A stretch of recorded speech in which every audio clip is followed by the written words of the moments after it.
Hello students, welcome to जागृति classes. मैं लोकेश टोकेशिया, आपका फिजिक्स मेंटोर, एक बार फिर से आप सभी का स्वागत करता हूं क्लास 12th की फिजिक्स लेक्चर की ऑनलाइन लेक्चर्स की सीरीज में। चलिए गाइस, हम बात कर रहे थे लास्ट क्लास में इलेक्ट्रिक डाइपोल और इलेक्ट्रिक डाइपोल मोमेंट पर। मैंने आपको बताया था कि इलेक्ट्रिक डाइपोल बेसिकली क्या होता है। देखिए, इलेक्ट्रिक डाइपोल दो चार्जेस का ऐसा कॉम्बिनेशन होता है जिनका मैग्नीट्यूड सेम होता है बट नेचर ऑपोजिट होता है। दो चार्जेस का ऐसा कॉम्बिनेशन जिनका मैग्नीट्यूड सेम होता है बट नेचर ऑपोजिट होता है। जैसे कि देख लीजिए क्यू क्यू, दोनों के मैग्नीट्यूड जो है वो बिल्कुल क्या है, सेम है, बट दोनों का नेचर क्या है, ऑपोजिट है। और इन दोनों के बीच की जो सेपरेशन होती है वो बहुत ही ज़्यादा कम होती है, स्मॉल होती है, जितना जैसे कि 2a हम यहाँ पर अज्यूम करके चलते हैं।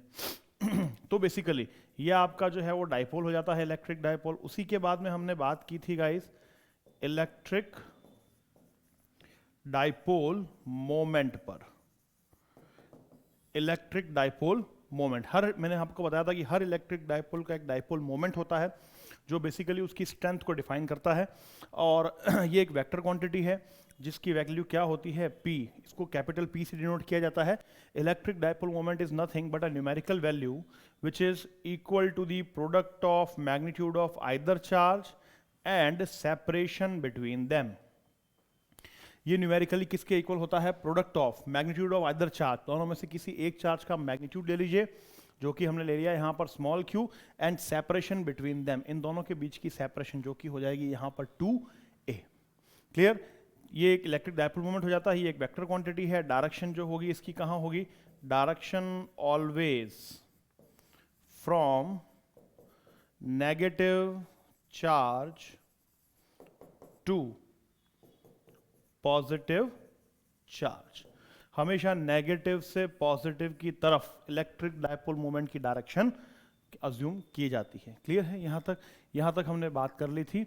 अब हम आगे बढ़ते हैं। देखिए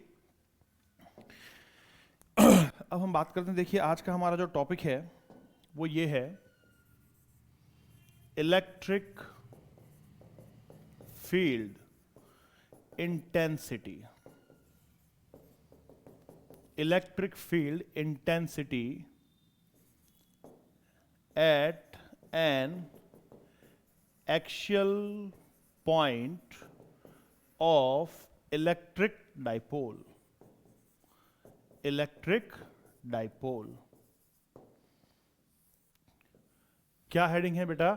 हेडिंग है हमारी electric field intensity eight N axial point of electric dipole. Electric dipole के एक्सियल पॉइंट मतलब उसकी एक्सिस पर ही कोई पॉइंट हम ले लेते हैं, अज्यूम कर लेते हैं, उस पॉइंट पर आपको फाइंड करनी है क्या, इलेक्ट्रिक फील्ड इंटेंसिटी की value. Clear? Electric field intensity की वैल्यू। चलिए आइए उसके लिए डायग्राम बनाते हैं। सबसे पहले सपोज करें ये हमारा इलेक्ट्रिक डाइपोल है गाइस, इलेक्ट्रिक डाइपोल इस तरह से। इस पर चार्ज है -q, इस पर चार्ज है +q। ठीक है, -q एंड +q। दोनों के बीच की जो सेपरेशन है यहां पर वो अज्यूम कर ली गई है कितनी, 2a। दोनों चार्जेस के बीच की सेपरेशन अज्यूम कर ली गई है 2a। अब डाइपोल की जो एक्सिस होती है वो इस तरह से ही होती है, डाइपोल के पैरेलल। ये डाइपोल की एक्सिस है गाइस, इस तरह से ये अपनी एक्सिस पर अलाइन कर रहा है। ठीक है, और इसकी एक्सिस पर डाइपोल के मिड पॉइंट से, ध्यान रखिएगा क्योंकि डाइपोल्स के बीच में, इलेक्ट्रिक डाइपोल के बीच में दोनों चार्जेस के बीच की जो सेपरेशन होती है वो बहुत ज़्यादा कम होती है। इस वजह से डाइपोल्स के कॉर्नर्स अज्यूम नहीं किए जाते, मतलब माने नहीं जाते कि उसके कोई कॉर्नर्स होते हैं। किसी भी पॉइंट की जो डिस्टेंस होती है डाइपोल से वो हमेशा कहां से मेजर करनी है आपको, डाइपोल के मिड पॉइंट से। ध्यान रखिएगा, हर क्वेश्चन में, हर प्रॉब्लम में किसी इलेक्ट्रिक डाइपोल से अगर आप किसी पॉइंट की डिस्टेंस मेजर कर रहे हैं तो वो डिस्टेंस हमेशा आप कहां से करेंगे, डाइपोल के मिड पॉइंट से। हर पॉइंट की डिस्टेंस डाइपोल के मिड पॉइंट से ही कैलकुलेट की जाती है। मैंने मान लिया यहां पर ये डाइपोल का मिड पॉइंट है O। डाइपोल के मिड पॉइंट से कुछ x डिस्टेंस पर हम एक पॉइंट अज्यूम कर रहे हैं यहां पर गाइस, ये आपका पॉइंट है पॉइंट P। डायपोल के मिड पॉइंट से कुछ x डिस्टेंस पर समझ पा रहे हैं आप लोग। यहां पर मैंने एक पॉइंट अज्यूम किया है which is point P, where we have to calculate electric field intensity, जहां पर आपको इलेक्ट्रिक फील्ड इंटेंसिटी कैलकुलेट करनी है। ठीक, इसको हटाते हैं 1 मिनट। आपको इलेक्ट्रिक फील्ड इंटेंसिटी कैलकुलेट करनी है। नाउ अब देखिए आप कि अगर इस डायपोल पर हम नजर मारें तो इस डायपोल में 2 चार्जेस हैं। कितने चार्जेस हैं? ये 2 चार्जेस का कॉम्बिनेशन, 2 पॉइंट चार्जेस का कॉम्बिनेशन है। तो सिंगल पॉइंट चार्ज की वजह से किसी पॉइंट पर इंटेंसिटी कैलकुलेट करने का फॉर्मूला हमारे पास में है, जो कि है KQ/R²। But 2 particular point charges के कॉम्बिनेशन से अगर किसी पॉइंट पर इंटेंसिटी कैलकुलेट करनी है तो उसके लिए डायरेक्ट रिलेशन हमारे पास में नहीं है, डायरेक्ट फॉर्मूला हमारे पास नहीं है। तो क्या हम इस पॉइंट पर, P पॉइंट पर, इस कंप्लीट कॉम्बिनेशन या इस कंप्लीट सिस्टम की वजह से इंटेंसिटी कैलकुलेट नहीं कर सकते क्या? आंसर है यस, हम कैलकुलेट कर सकते हैं।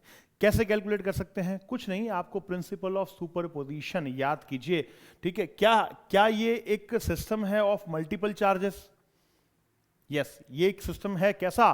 System of multiple charges. तो मल्टीपल चार्ज वाले सिस्टम की वजह से किसी पॉइंट पर आपको इंटेंसिटी कैलकुलेट करनी है, दैट्स इट। तो यहां पर हमें क्या करना पड़ेगा? यहां पर हमें करना पड़ेगा प्रिंसिपल ऑफ सुपरपोजिशन का यूज। सिंपल, क्लियर है सबको? प्रिंसिपल ऑफ सुपरपोजिशन का यूज करना पड़ेगा गाइस आपको यहां पर। ठीक है, चलिए उसी प्रिंसिपल पर वर्क करते हुए आगे बढ़ते हैं। तो सबसे पहला काम आपको करना है, मैं यहां पर इसको ए पॉइंट, ए का मतलब क्या? Electric field intensity at point P due to plus Q charge. सबसे पहले प्लस Q चार्ज की वजह से इंटेंसिटी कैलकुलेट कर लेते हैं पॉइंट P पर। तो देखिए, अगर प्लस Q चार्ज की बात करें तो प्लस Q चार्ज से जो ये डिस्टेंस है, किसकी गाइस? प्लस Q चार्ज से पॉइंट P की जो डिस्टेंस है, क्या ये x माइनस a हो जाएगी क्या?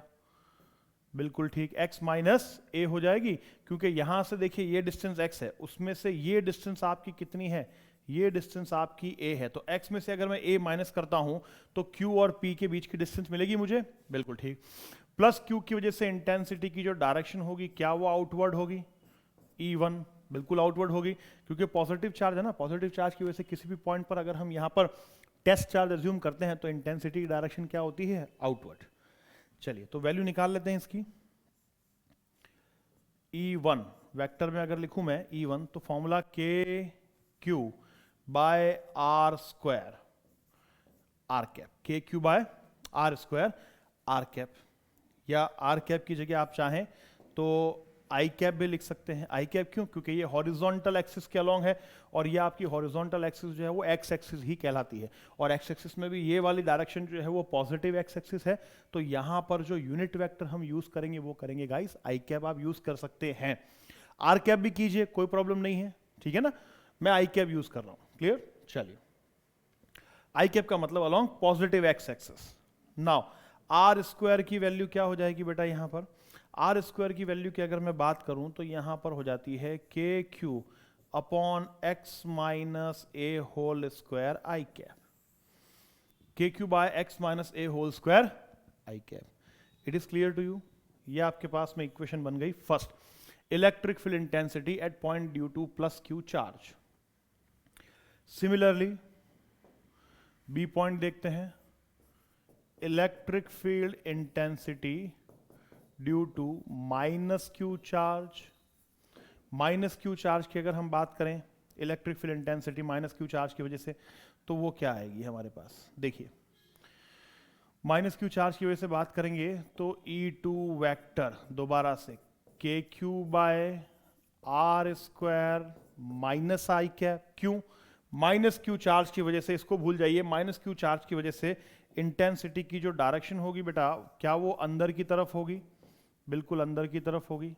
E2 वेक्टर अंदर की तरफ होगी तो वो माइनस आई कैप हो गया, प्लस साथ ही साथ में ये जो डिस्टेंस है आपकी plus Q charge minus Q charge से P पॉइंट P की डिस्टेंस, ये डिस्टेंस पूरी की पूरी कितनी हो जाएगी? x plus a।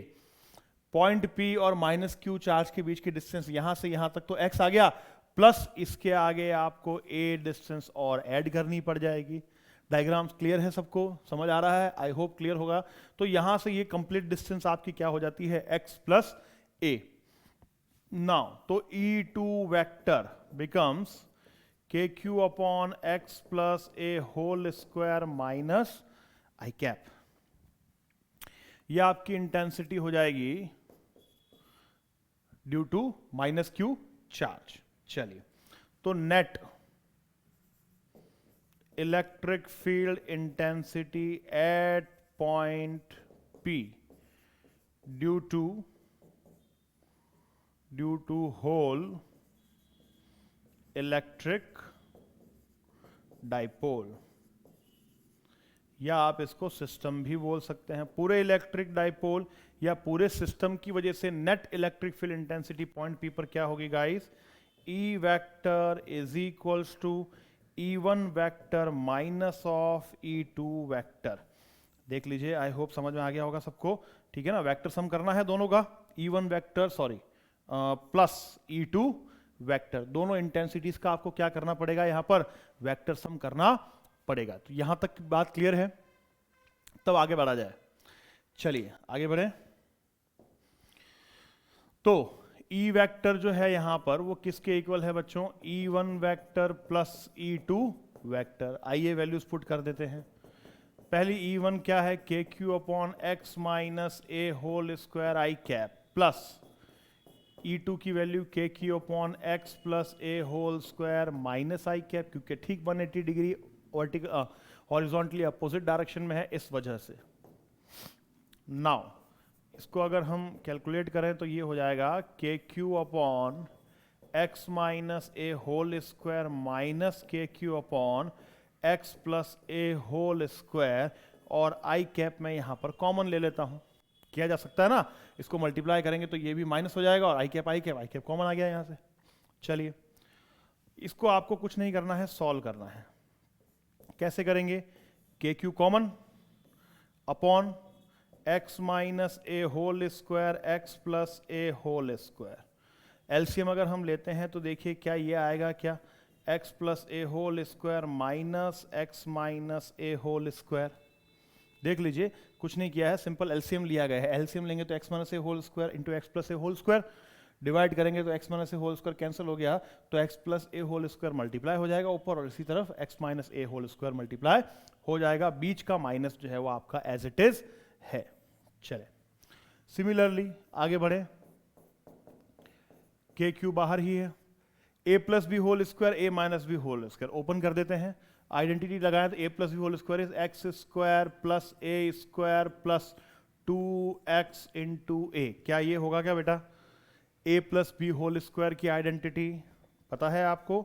चलिए मैं लिख देता हूं, कोई नहीं। a plus B whole square becomes a square plus B square plus 2ab, और a minus B whole square की आइडेंटिटी होती है a square plus B square minus 2ab। Clear है? एक आइडेंटिटी और लिख देता हूं मैं यहां पर, जो कि है X square minus a square minus B square becomes a plus B into a minus B. ये तीन आइडेंटिटीज हमारी यहां पर जो है वो काम आने वाली है। x प्लस ए होल स्क्वायर में तो फर्स्ट वाली आइडेंटिटी पुट हो जाएगी, तो ये हो जाएगा एक्स स्क्वायर प्लस ए स्क्वायर प्लस 2xa,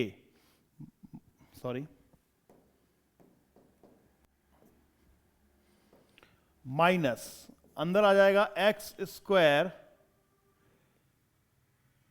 प्लस ए square minus 2xa divide. Now इधर देखिए, x plus a into x minus a plus B into a minus b वाली आइडेंटिटी लगा देता हूं, तो ये हो जाएगा एक्स स्क्वायर माइनस ए स्क्वायर, और क्योंकि दोनों इक्वेशंस पे ऊपर होल में स्क्वायर है, तो आपकी फाइनल इक्वेशन में भी यहां पर होल में स्क्वायर पुट हो जाएगा। चलिए ब्रैकेट ओपन कर दिया जाए। अगर मैं ब्रैकेट ओपन कर देता हूं इसका, तो ये हो जाएगा KQ x square plus A square plus 2xa minus x square minus a square plus 2xa whole on x square minus A square का whole square I cap. It is clear बेटा? नाउ जो जो cancel out हो रहा है उसको cancel कर दीजिए। एक्स स्क्वायर कैंसिल हो जाएगा, ए स्क्वायर से माइनस ए स्क्वायर कैंसिल हो जाएगा, but 2xa plus 2xa plus का ऐड हो जाएगा। तो आपके पास में जो बनती है इक्वेशन फर्दर वो कुछ इस तरह से बनेगी, देखिए 4xa divide by x square minus A square into i cap. It is clear to you? Now 4x into a, इस 4 को हम कुछ इस तरह से के क्यू के अंदर मल्टीप्लाई करते हैं और इसको थोड़ा सा सिंप्लीफाई करके लिखते हैं। सिंप्लीफाई कैसे देखिएगा आप, 2k Q 2ax divide by x square minus A square whole square I cap. क्या ये पॉइंट आपको क्लियर है? कुछ नहीं किया, 4 को 2 इंटू 2 की टर्म्स में लिख दिया, बाकी के Q X A as it is है। इसको 2 इंटू 2 की टर्म्स में लिखने का क्या रीजन है? क्योंकि यहां पर q इंटू 2a, देखिए q इंटू 2a जो एक्सप्रेशन है वो एक इलेक्ट्रिक डायपोल मोमेंट का एक्सप्रेशन है p, q डॉट 2a, ये आपका इलेक्ट्रिक डायपोल मोमेंट बन जाता है। तो मैं इसको लिख सकता हूं बेटा, E vector is equals to 2kp x divide by x square minus A square minus A square का होल स्क्वायर आई कैप। एक तरह से देखा जाए तो हमारे पास में इलेक्ट्रिक फील्ड इंटेंसिटी का एक्सप्रेशन आ चुका है, 2kpx upon x square minus ए स्क्वायर का होल स्क्वायर आई कैप। मतलब रिजल्टेंट इंटेंसिटी जो है वो आपकी पॉजिटिव एक्स एक्सिस के अलोंग ही होगी, क्योंकि यहाँ पर ये पूरी वैल्यू आपकी पॉजिटिव आ रही है। हाँ, अगर यहाँ पर नेगेटिव आ जाता तो इसका मतलब रिजल्टेंट इंटेंसिटी कहाँ होती? नेगेटिव एक्स एक्सिस के अलोंग होती, जो कि नहीं आया है। एक चीज हम यहां पर और करेंगे, देखिए इस तरफ, as A square is very very very less than comparative to X square. देखिए ए जो है वो यहां पर क्या है? दो डायपोल्स के बीच की डिस्टेंस की half distance, total distance 2a मानी हुई है हमने, तो a जो है वो हाफ डिस्टेंस है, और हम ये कहते हैं कि डायपोल्स के बीच की डिस्टेंस बहुत ही ज्यादा शॉर्ट होती है, तो उसकी हाफ डिस्टेंस और ज्यादा शॉर्ट होगी, और अगर हम उसका स्क्वायर करते हैं तो फिर वो और ज्यादा छोटी वैल्यू में कन्वर्ट हो जाती है, जो कि एक पर्टिकुलर एक्स स्क्वायर के कंपैरेटिवली, मतलब डायपोल और एक्सियल पॉइंट के बीच की डिस्टेंस के कंपैरेटिवली बहुत ज्यादा छोटी डिस्टेंस है। देयरफॉर ये इतनी ज्यादा स्मॉल डिस्टेंस है कि हम यहां पर ए स्क्वायर को क्या करेंगे बेटा? 0 मानेंगे, मींस नेग्लेक्ट कर देते हैं। ए स्क्वायर की वैल्यू को हम यहां पर 0 अज्यूम करते हुए नेग्लेक्ट कर देते हैं, नेग्लेक्ट हमारी इक्वेशन से हटा देते हैं, क्योंकि ये हमारी कैलकुलेशन को किसी तरह से अफेक्ट नहीं करती है, ध्यान रखिएगा। अगर मैं इसको यहां से रिमूव कर देता हूं तो मेरे पास में इंटेंसिटी का जो रिलेशन बचता है रिमेनिंग पीछे, वो बचता है 2kpx upon x 4i cap. A square 0 हो गया, 2 से 2 पावर मल्टीप्लाई होकर के हो गई 4, तो यहां से अगर आप देखें तो x से x कैंसिल हो रहा है और पावर बन रही है 3। तो फाइनली आपका जो एक्सप्रेशन बनता है यहां पर वो बनता है 2kp divide by x cube I cap, 2kp divide by x cube I cap. देख सकते हैं बेटा आप, ये आपका फाइनल रिलेशन हो जाता है, final relation of electric field intensity at axial point due to an electric dipole, which is 2kp by x cube I cap। Quite simple, बिल्कुल सिंपल है, ठीक है, देख लीजिए। चलिए आगे बढ़ा जाए। ओके, तो इसी तरह से इसी सीक्वेंस में गाइस हम नेक्स्ट बात करते हैं। देखिए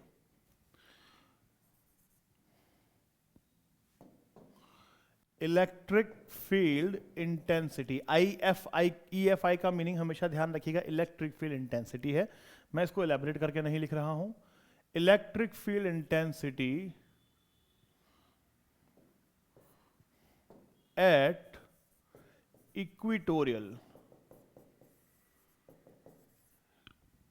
इक्वेटोरियल पॉइंट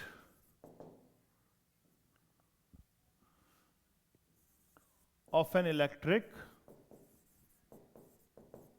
dipole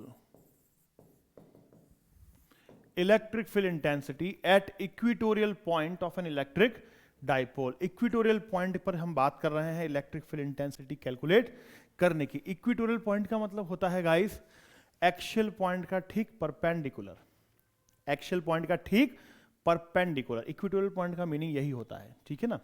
चलिए आइए देखिए बात करते हैं, जैसे कि इसका डायग्राम बना लेते हैं दोबारा से। सपोज करें यह आपका इलेक्ट्रिक डाइपोल है, माइनस क्यू और प्लस क्यू, ये दोनों क्या हैं, इसके पॉइंट चार्जेस। इन दोनों के बीच की जो सेपरेशन है बेटा वो है हमारी 2a। अब हमें जो पॉइंट अज्यूम करना है वो इलेक्ट्रिक डाइपोल के एक्सिस के परपेंडिकुलर करना है। कहाँ अज्यूम करना है, इलेक्ट्रिक डाइपोल एक्सिस के परपेंडिकुलर अज्यूम करना है।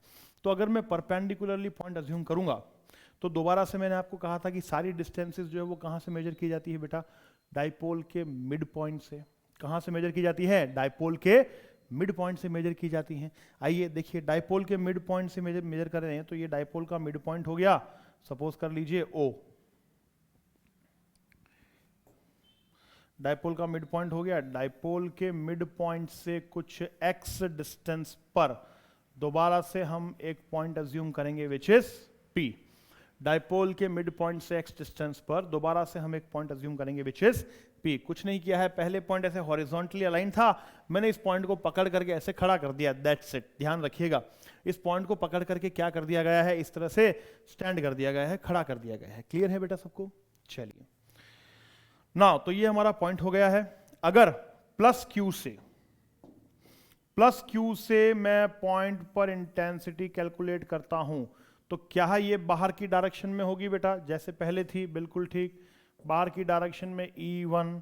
माइनस क्यू से अगर पॉइंट P पर हम इंटेंसिटी कैलकुलेट करते हैं तो क्या ये अंदर की डायरेक्शन में होगी, E2, बिल्कुल ठीक। क्लियर है, ये बाहर की डायरेक्शन में और ये अंदर की डायरेक्शन में। क्लियर है सभी को।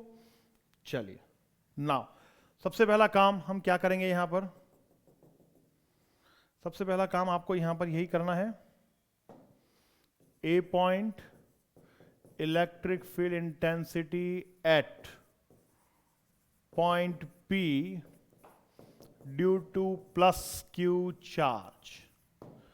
Electric field intensity at point P due to plus q charge. देखिए प्लस क्यू चार्ज की वजह से इंटेंसिटी की वैल्यू हम कैलकुलेट करें तो अभी देखो E1 हो गया ये, E2 हो गया ये। चलो मैग्नीट्यूड की बात करते हैं, ओनली मैग्नीट्यूड E1, डायरेक्शन की बात अभी नहीं कर रहा हूं, क्यों, आगे बात करते हैं। देखिए कैसे, सिर्फ E1 का मैग्नीट्यूड अगर फाइंड करें तो वो क्या होगा, यहां पर KQ by R square. E1 KQ तो हो गया ठीक, R स्क्वायर जो है वो क्या है, चार्ज और पॉइंट के बीच की डिस्टेंस, चार्ज और पॉइंट के बीच की डिस्टेंस। अगर आप देखें यहां पर तो चार्ज और पॉइंट के बीच की डिस्टेंस क्या हो जाएगी गाइस, देखिए ये डिस्टेंस आपकी पूरी a है, ये x है, तो ये डिस्टेंस कितनी हो जाएगी, root of X square plus A square, Pythagoras theorem, root of X square plus A square. Similarly ये डिस्टेंस भी x है और ये डिस्टेंस क्या हो गई, a हो गई, तो ये आपकी डिस्टेंस अगेन हो जाएगी root of X square plus A square. I hope आप सभी को ये चीज क्लियर है। चलिए तो हमारी जो यहां पर डिस्टेंस है वो होगी root of X square plus A square का होल स्क्वायर। देयरफॉर E1 की वैल्यू हो जाती है KQ upon x square plus A square, equation 1। Electric field intensity at point P due to plus Q charge. चलिए similarly B point की बात करेंगे, B point की बात करेंगे बेटा, तो ये B पॉइंट क्या हो जाएगा, electric field intensity due to minus Q charge. ये किस में निकाला है, ओनली इन मैग्नीट्यूड। ध्यान रखिएगा डायरेक्शन की बात नहीं की है मैंने यहाँ पर, सिर्फ और सिर्फ मैग्नीट्यूड की बात की है, डायरेक्शन की बात अभी तक हमने यहाँ नहीं की है। Electric field intensity due to minus Q charge की बात करेंगे तो मैग्नीट्यूड अगेन क्या हो जाएगा, KQ बाय R स्क्वायर, और R जो है दोबारा यहाँ पर वही है, तो एक्सप्रेशन आएगा आपके पास एक्स स्क्वायर प्लस ए स्क्वायर, इक्वेशन 2। ये भी किस में आया है, मैग्नीट्यूड, ये भी किस में आया है हमारे पास, मैग्नीट्यूड। देयरफॉर अगर देखा जाए तो E1 इंटेंसिटी का मैग्नीट्यूड और E2 इंटेंसिटी का मैग्नीट्यूड दोनों हमारे पास में यहां पर इक्वल आते हैं। E1 का मैग्नीट्यूड KQ/x² + a² इस पॉइंट पर, और E2 का मैग्नीट्यूड x² + KQ/x² + a²। मतलब इस P पॉइंट पर E1 और E2 दोनों के मैग्नीट्यूड जो हैं वो इक्वल आएंगे हमारे पास। क्लियर है बेटा सभी को?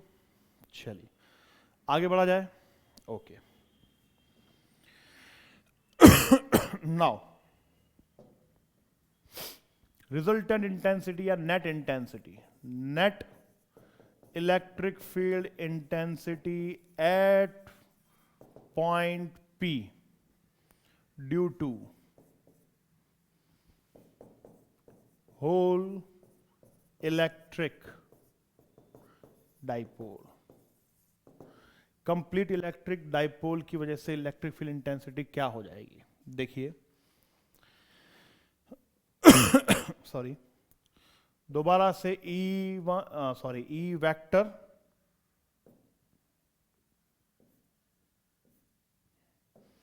Is equals to E1 vector plus E2 vector. अब हमें जब यहां पर इंटेंसिटी को ऐड करना है तो वेक्टोरिकली ऐड करना है बेटा, डायरेक्शन के साथ वेक्टोरिकली ऐड करना है। कैसे? डायरेक्शन के साथ। अब डायरेक्शन तो हमारे पास में देखिए स्पेसिफिक है नहीं इंटेंसिटी की।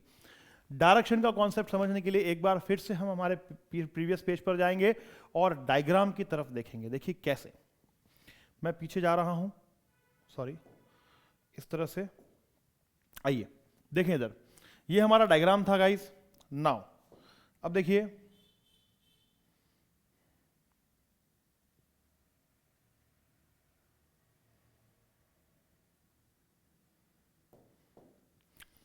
E1 और E2 इनके बीच का एंगल अगर मुझे पता नहीं है तो मैं इन दोनों को वेक्टोरिकली ऐड नहीं कर सकता, ठीक है ना। सपोज कर लीजिए E1 और E2 के बीच का ये क्या है? ये बाइसेक्टर है आपका, ठीक है ना। ये क्या है? इस तरह से बाइसेक्टर है, एक्सिस है ये कोई। E1 इस एक्सिस के साथ में थीटा एंगल क्रिएट कर रही है, सिमिलरली E2 भी इस एक्सिस के साथ में थीटा एंगल क्रिएट कर रही है। क्योंकि अगर ये एक्सिस E1 और E2 की बाइसेक्टर है तो दोनों को इक्वल एंगल्स में डिवाइड करेगी। क्या मैं E1 को रिजॉल्व कर सकता हूं दो परपेंडिकुलर कंपोनेंट्स में? जी हां, रिजॉल्व किया जा सकता है। E1 का हॉरिजॉन्टल कंपोनेंट हो जाएगा E1 cos theta, where as perpendicular component E1 sin theta. Clear है? मैं इसको, इस पॉइंट को, इस P पॉइंट को मेरी कोऑर्डिनेट एक्सिस का ओरिजिन मान रहा हूं। ध्यान रखिएगा, इस तरफ प्लस x एक्सिस है तो इस तरफ माइनस x एक्सिस है। ऊपर की डायरेक्शन में यहां जाए तो प्लस y एक्सिस, नीचे की डायरेक्शन में आए तो माइनस y एक्सिस। मैंने इसको एक कोऑर्डिनेट सिस्टम में डिवाइड कर लिया है। ये जो P पॉइंट है मेरा, ये कोऑर्डिनेट सिस्टम का ओरिजिन है, ध्यान रखिएगा। तो अब हमारे पास में दो कंपोनेंट्स हो गए, E1 cos theta and E1 sin theta.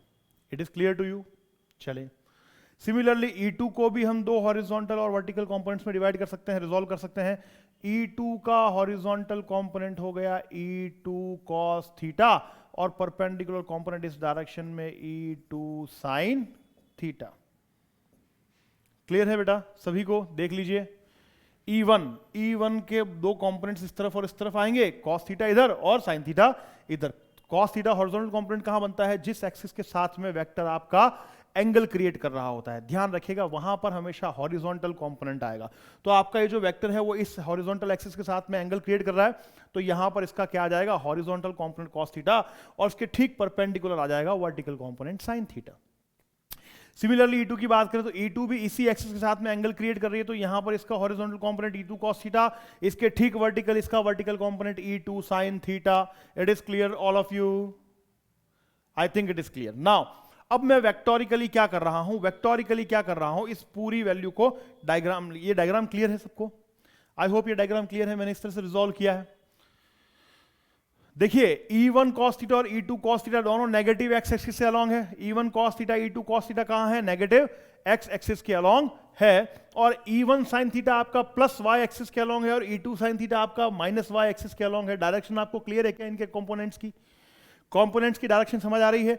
E1 cos theta, E2 cos theta दोनों नेगेटिव एक्स एक्सिस के अलोंग है। E1 sin theta plus y axis के अलोंग है, E2 sin theta minus y axis के along है। Okay, चलिए अब आगे बढ़ते हैं।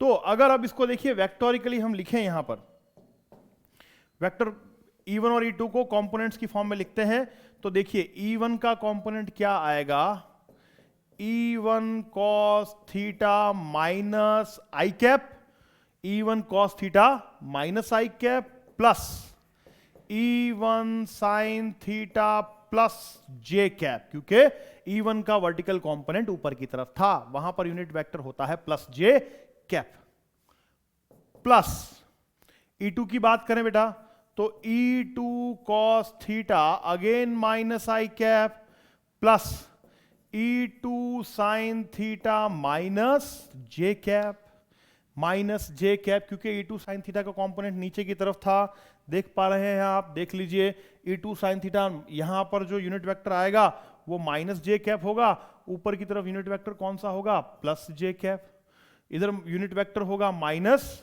आई कैप, इस तरफ यूनिट वेक्टर होता है प्लस आई कैप।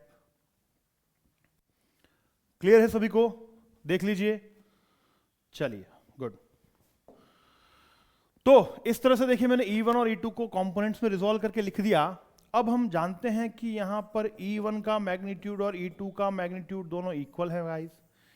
E1 का मैग्नीट्यूड और E2 का मैग्नीट्यूड क्या है, दोनों इक्वल हैं। तो हम E2 को E1 ही लिख सकते हैं, E2 को E1 लिखे तो क्या हो जाएगा, E1 cos थीटा माइनस आई cap plus E1 sin theta j cap plus E2 cos theta minus आई कैप, E2 को E1 ही लिख देते हैं क्योंकि दोनों सेम है, minus E2 sin theta j cap, इस माइनस को मैंने मल्टीप्लाई कर दिया, उससे क्या होगा देखिए दोबारा से, सॉरी, जहां जहां पर भी E2 आ रहा था, E2 आ रहा था, मैंने उन दोनों को E1 से रिप्लेस कर दिया क्योंकि दोनों के मैग्नीट्यूड सेम है। उससे क्या हो जाएगा, उससे ये फायदा हो जाएगा कि E1 sin थीटा माइनस का जे कैप और E1 sin थीटा प्लस का जे कैप, ये दोनों कंपोनेंट्स कैंसिल आउट हो जाएंगे। डायग्राम में भी अगर आप देखते हैं तो देखिए E1 sin थीटा ठीक वर्टिकली अपोजिट अप्लाई हो रहा है, E2 sin theta vertically downward apply हो रहा है, ये दोनों एक दूसरे को के इफेक्ट को न्यूट्रलाइज कर देते हैं या कैंसिल आउट कर देते हैं गाइस, न्यूट्रलाइज कर देते हैं या कैंसिल आउट कर देते हैं। क्लियर है सभी को। चलिए तो अब आपके पास में क्या रह गया, E vector is equal to E1 cos theta plus E1 cos theta minus I cap, minus I cap दोनों में से कॉमन ले लिया मैंने, तो अगर आप लिखना चाहें इसको तो ये लिख सकते हैं बेटा E vector is equal to 2E1 cos theta minus I cap, 2E1 cos theta minus I cap. Net intensity का एक्सप्रेशन आपका ये बन जाएगा, देखिए 2E1 cos थीटा माइनस आई कैप। क्लियर है बेटा सभी को, 2E1 cos थीटा माइनस आई कैप। मैं यहां पर एक लाइन ड्रॉ कर देता हूं। चलिए नाउ E क्या आया, 2E1 cos थीटा, ये चीज तो आपको इसका मैग्नीट्यूड देगा E का, और माइनस आई कैप क्या बताएगा, नेट इंटेंसिटी की डायरेक्शन, मतलब उस तरफ होगी। E1 की वैल्यू क्या है हमारे पास, E1 की वैल्यू है KQ by x square plus A square cos theta minus I cap. ठीक है, कॉस थीटा की value from the figure, figure के लिए मैं फिर से एक बार पीछे जा रहा हूं गाइस, ध्यान रखिएगा, यहां तक की बात समझ में आई सबको। फिगर के लिए एक बार पीछे चलते हैं। नाउ इधर देखिए, देखिए अगर ये थीटा है तो क्या मुझे बताइए, क्या ये वैल्यू भी थीटा ही होगी, z बन रहा है यहां पर अल्टरनेट एंगल, अगर ये थीटा है तो ये ठीक अल्टरनेटिवली क्या होगा, थीटा ही होगा ना। समझ में आ गई बात, थीटा हो गया तो आपके पास में देखिए ये एक ट्राइंगल बन गया, राइट एंगल ट्राइंगल। क्या दिख रहा है आपको, थीटा का राइट एंगल ट्राइंगल। इस राइट एंगल ट्राइंगल का कॉस थीटा क्या हो जाएगा बताइए, कॉस थीटा क्या होगा इस राइट एंगल ट्राइंगल का, बेस अपॉन हाइपोटेनियस, बेस क्या होगा a hypotenuse root X square plus A square. तो कॉस थीटा की वैल्यू हम इस राइट एंगल ट्राइंगल से उठाएंगे। It is clear to you, cos theta की वैल्यू हम इस राइट एंगल ट्राइंगल से उठाएंगे। आप चाहे तो इसको लिख सकते हैं, इसको a पॉइंट मान लीजिए, इसको b पॉइंट मान लीजिए, ये o पॉइंट है ही। तो APO या ओ ए पी, ट्राइंगल बन रहा है आपके पास, from triangle O A P. देखिए from the figure triangle O A P से कॉस थीटा क्या हो जाएगा, base upon hypotenuse root X square plus ए स्क्वायर। कॉस थीटा की वैल्यू यहां ट्राइंगल से उठाएंगे हम, उठा करके यहां पुट करेंगे तो देखिए ई वेक्टर हो जाएगा आपका 2kq root of X square plus A square into A root of root X square plus A square minus I cap. I hope you are getting my point. Now इसको देखिए basis same है तो powers add हो जाएंगी, power add होकर के क्या बनेगी बेटा, यहां पर देखिएगा सबसे ऊपर Q2A क्या मैं इन दोनों तीनों वैल्यूज को कंबाइन करके P लिख सकता हूं क्या, electric dipole moment Q2A P के एज इट इज है आपका, और ये बन गया X square plus A square whole power 3/2 minus I cap 3/2 power 3/2। It is clear, 3/2 हो गई तो नेक्स्ट क्या बच जाएगा, again A square very very very less than X square. यहां पर भी सेम कंडीशन अप्लाई करेंगे तो ए स्क्वायर को हम क्या करेंगे, नेग्लेक्ट कर देंगे। अगर हम ए स्क्वायर को नेग्लेक्ट करते हैं तो ई वेक्टर की फाइनल वैल्यू हमारे पास में आती है K P upon X cube minus आई कैप। देखिएगा आप लोग, K P upon X cube minus I cap. This is the final relation of electric field intensity at equatorial point due to an electric dipole। electric field intensity at equatorial point due to an electric dipole। देख सकते हैं guys आप किस तरह से relation हमने derive किया है।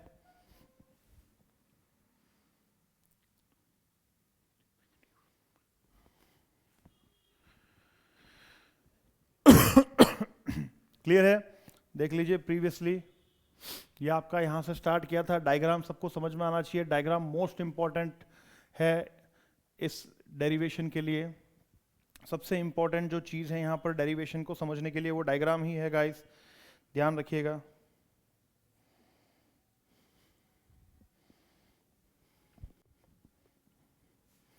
सभी को क्लियर है यहां तक, आई होप सबको समझ में आएगा। तो इस तरह से देखिए electric field intensity at axial point and at equatorial point जो है वो कैलकुलेट की जाती है। एक्सियल पॉइंट का मतलब हो गया डाइपोल के एक्सिस पर, इक्वेटोरियल पॉइंट का मतलब हो गया डाइपोल के ठीक परपेंडिकुलर। ओके ठीक है, चलिए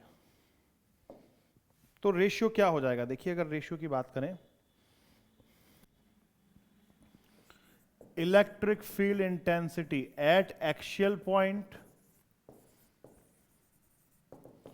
ऑफ इलेक्ट्रिक डाइपोल,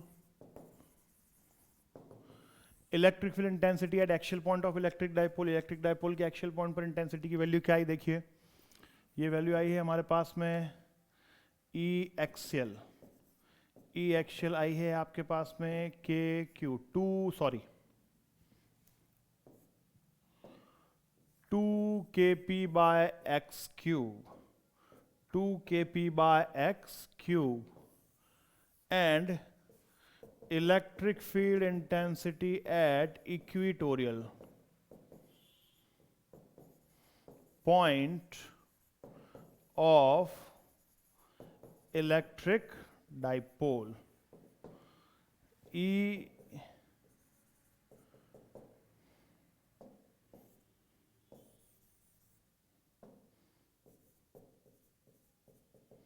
इक्विटोरियल, ये आया है आपके पास kp/x³,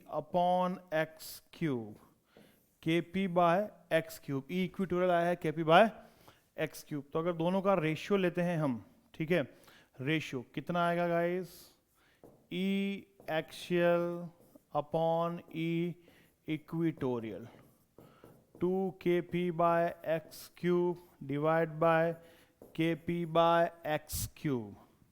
तो E axial upon E equatorial का रेशियो आ जाएगा 2kp/x³ into x³ upon kp। Upon में अपॉन वाले टर्म ऊपर चली जाएगी, तो X cube K P cancel out हो जाएगा, E axial upon E equatorial is equal to 2:1। कितना आएगा ratio? 2:1। Therefore E axial is equals to twice of E equatorial. Relation पूछा जाता है कभी कभार। इलेक्ट्रिक डायपोल के एक्सियल पॉइंट पर इंटेंसिटी इक्वेटोरियल डायपोल के इंटेंसिटी के ट्वाइस होती है। I hope it is clear to you. ठीक है, ओके तो आज के सेशन में इतना ही। ठीक है, नेक्स्ट टाइम पर मैं आपको रैंडम पॉइंट पर इंटेंसिटी कैलकुलेट करना भी बताऊंगा।